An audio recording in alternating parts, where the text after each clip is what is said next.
Hi.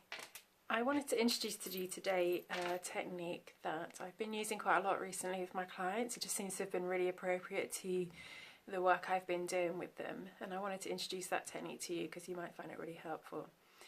I use it with clients when I notice that their mental health issues, their difficulties are heavily influenced by external factors, and that might be people and environments, and they're allowing all of those factors to completely consume how they feel and where they are. And this technique enables you to just imagine, just to create some distance from those factors, so it creates a sense of space around you that you then gain a sense of control over your feelings, and you can view things with a clearer perspective. So the idea is about being in a bubble. So you just imagine those plastic Zorb balls that roll down the hills. People do for fun, but it's like that. So imagine yourself in a clear plastic transparent bubble, and this bubble is permeable. Things can come in and out of it, but you have control over that. And the idea is that you can look out. You can see things happening around you. You can see people doing things that you don't like. You can't change what those people do, but you can watch it, you can see it happening. So you might see somebody sending a nasty text to you, but it's about watching that, but not allowing that to go further than the outside of your bubble, because they're doing that for their own reasons. So what you're doing is saying, that's where it stops, and it's going to bounce back off of my bubble, and it's going to come back at you, so you can take responsibility for why you're doing that. So you may see somebody say something horrible, or you might be just all sorts of behaviours of people that might be affecting you. And so you'll be watching these in your bubble, and you can see through the transparent layer. And so I said, those things are going to come at you, you're going to watch them do it, but the emotions and the impact of that is going to hit your bubble, so that the feelings and the impact of that doesn't actually reach you, doesn't actually hit you and consume you with anger or annoyance or distress or hurt. You can see it happening, but it doesn't completely immerse you. So you then gain a sense of control over assessing that situation and choosing how you're going to respond to it. So based on your own feelings and your own reactions, not based on what they're trying to kind of put into you.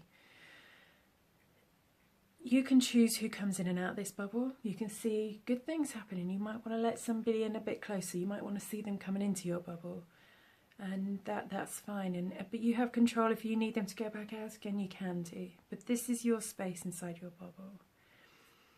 What this also does, it gives you space to really look at yourself, at who are you when you're not influenced by all these external factors, because all they're doing are triggering lots of different emotions in you, and people really confuse those feelings and those emotions with the person that they are, and they come to believe that they are depressed because actually what they're feeling is an increased sadness or upset or hurt because of lots of things happening to them, and they're getting caught up in all those feelings, and it gets caught up into a depression. So are you in yourself depressed? Are you in yourself, with yourself? Are you sad? And if you can say yes, then you then have the power to change that, to do something about that for yourself. That's not about seeking that validation from other people or needing other people to make you feel better. It's about creating enough space from everybody else and all those external factors to say, this is me and I need to make myself happy.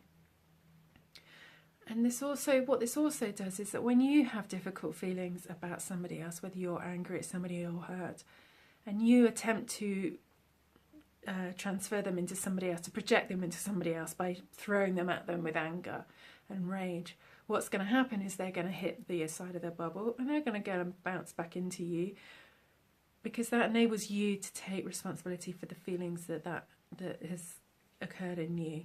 So anger is usually a way of extrapolating those feelings of hurt or upset or jealousy And it's about taking ownership of those feelings and you gaining a sense of control over those feelings for yourself, rather than trying to give them away or give them to somebody else to make you feel better. So that's the other benefit of this bubble. And we're not saying that you're living in an isolation. This isn't an isolation bubble. This is just something that gives you a sense of control and ownership over yourself. And it allows you to see who you are in the middle of everything that's going on around you, how you feel about things, who you are as a person, how you cope with what you can see around you, and not to allow everything to affect you. I've been using this idea, this model with a number of clients recently, and they've come back literally the following session just gone, you can start to see them come to life. You're starting to see the person that they are, rather than talking about this person does this and this person does that and it annoys me and this person does this and it upsets me. You know, nobody can have that power over you. Nobody should have that power over you. And by putting yourself just in a protected bubble, just surrounding yourself with that image, enables you just to gain a sense of ownership and space to be able to evaluate who you are and where you are and everything. And I hope that helps for you.